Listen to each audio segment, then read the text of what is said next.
En Egipto, 49 líderes del movimiento fundamentalista Hermandad Musulmana fueron detenidos días atrás.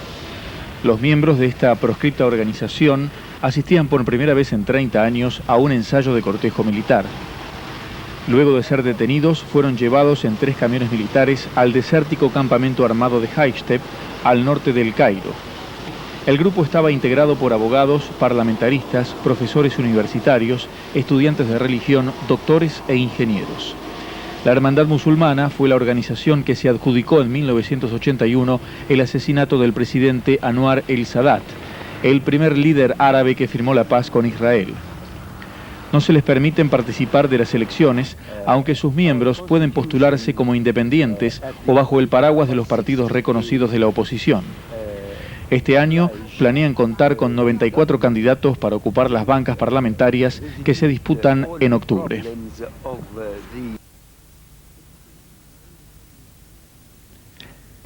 Esta semana Israel dejó en libertad a 900 presos palestinos de 2 cárceles cisjordanas, cumpliendo lo pactado en la ampliación de la autonomía palestina.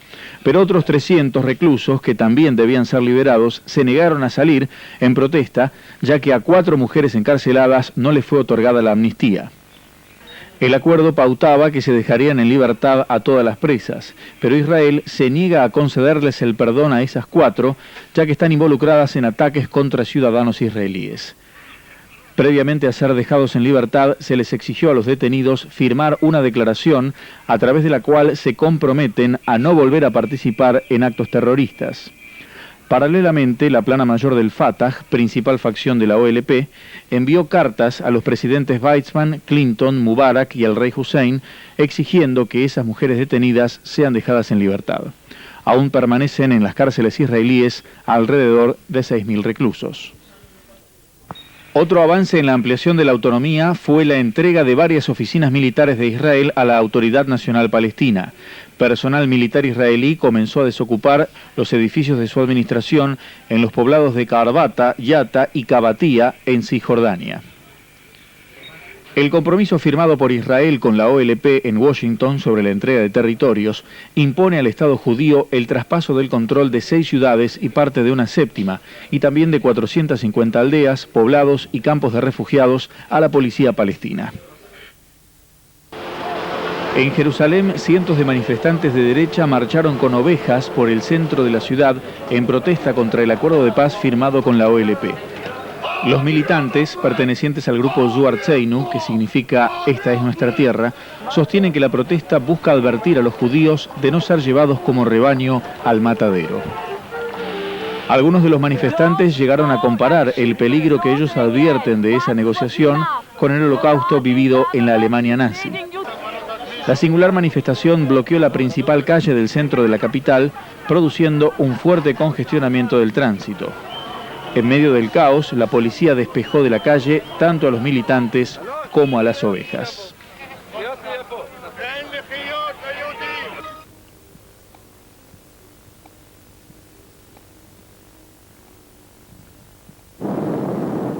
El domingo primero, Francia llevó a cabo la segunda prueba nuclear en el Pacífico Sur, 5 veces más potente que la anterior, realizada el 5 de septiembre.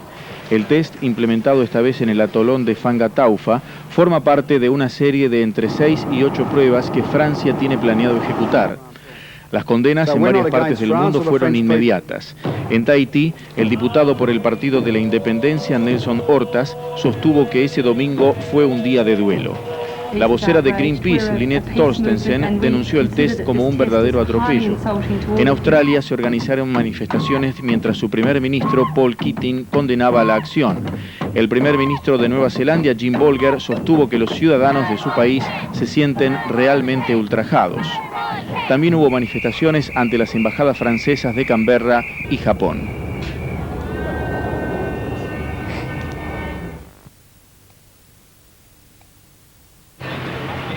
El domingo primero, un tribunal federal de los Estados Unidos encontró al jeque ciego clérigo Omar Abdel Rahman y a otras 9 personas culpables bajo el cargo de conspiración sediciosa. Sus planes incluían volar el edificio de las Naciones Unidas, asesinar al presidente egipcio Hosni Mubarak y bombardear túneles carreteros de gran circulación en Nueva York. El militante musulmán será sentenciado en enero y sería condenado a prisión perpetua. Otro de los acusados es el Sayyid Nosair, quien fue encontrado culpable del asesinato del rabino Meir Kahana en 1991. La investigación se valió de 200 testimonios y cientos de horas de grabación secreta realizadas por el informante Emad Salem, testigo principal del gobierno, de sus conversaciones con varios de los acusados. Uno de los abogados defensores, la doctora Lynn Stewart, sostuvo que el tribunal no actuó de modo imparcial. Mi defendido, dijo, es procesado por sus posiciones políticas, por abogar al derrocamiento del gobierno egipcio y oponerse al apoyo de los Estados Unidos a Israel, denunció. Por su parte, el canciller egipcio Amir Moussa, luego de reunirse con su contraparte israelí Shimon Peres en Nueva York, descartó temores de posibles represalias en Egipto por parte de seguidores del jeque. Por su parte, el canciller israelí dijo, todos debemos aceptar el veredicto de la Corte. Justice is justice, and any violation of the law and the judgment will be always respected.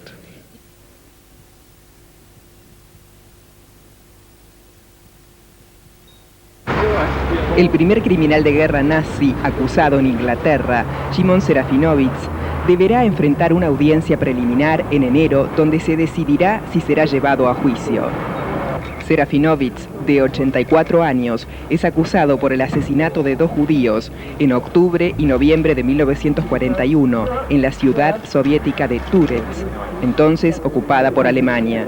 También se le acusa por el crimen de otro judío en Mir y de otras 4 personas en el poblado de Krinichne, ambos durante la ocupación germana entre diciembre de 1941 y marzo de 1942. En la audiencia, que durará 6 semanas, declararán 26 personas que habitaban la antigua Bielorrusia, región donde se produjeron los crímenes de guerra en la que Serafinovich habría estado involucrado.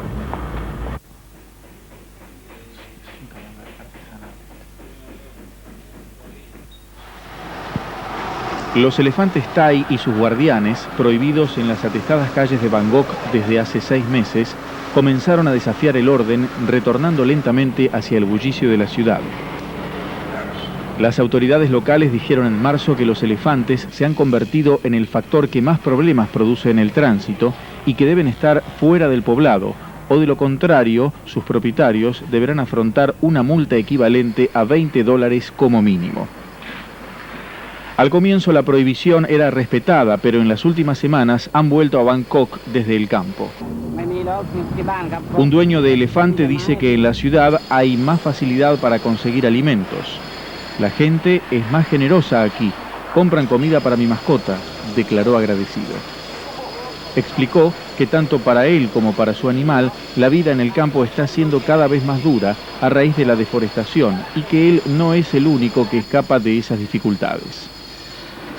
Por lo menos otros 20 elefantes y sus dueños han retornado a la ciudad. Desde la prohibición, muchos propietarios se han visto imposibilitados de ganar el sustento diario. Los elefantes eran a menudo usados para entretener a turistas o como amuleto para atraer a la suerte para los Thais, quienes creen que caminar debajo de un elefante trae buena suerte. Se estima que existen cerca de 3.000 elefantes domésticos en Tailandia. Hasta 1989, estos animales eran utilizados para el transporte de troncos, producto de la industria forestal.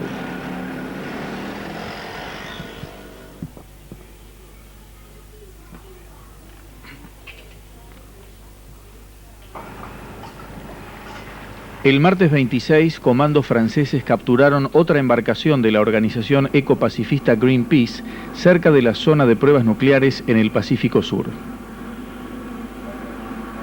Los militares franceses arrestaron a 2 activistas de alto rango de Greenpeace.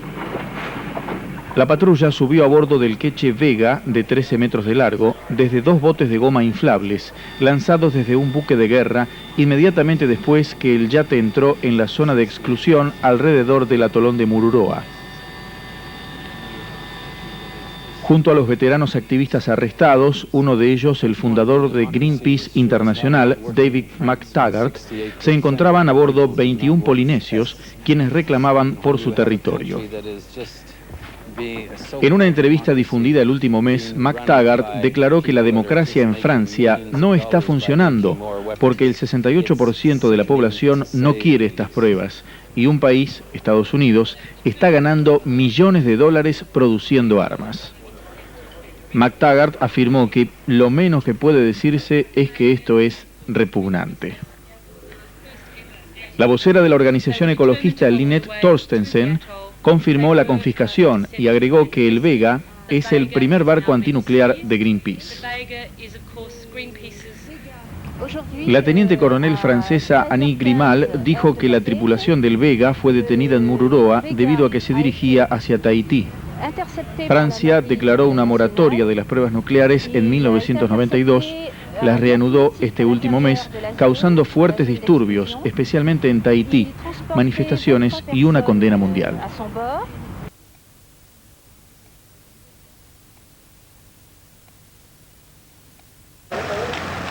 El domingo primero en la localidad francesa de Lyon se desataron actos de violencia luego del asesinato del terrorista más buscado en ese país, Khaled Kelkal. Pandillas de jóvenes incendiaron más de 30 automóviles en el barrio donde habitaba Kelkal la noche del domingo. La policía realizó diversos arrestos y continuó patrullando el área varias horas después de tomar control de la situación. Luego de 3 días de búsqueda, gendarmes paracaidistas dispararon sobre Kelkal durante un tiroteo en un bosque en las afueras del centro de Lyon. La muerte del terrorista argelino de 24 años deja abiertos muchos interrogantes sin respuesta sobre la autoría de los 6 ataques con bombas ocurridos en Francia desde julio último. Según un informe oficial corroborado por la televisión, los gendarmes abrieron fuego e hirieron a Kelkal cuando éste se negó a rendirse, sacó un arma y comenzó a disparar. Instantes después, nuevos disparos de los agentes del orden, efectuados en respuesta a la reacción del terrorista, terminaron quitándole la vida.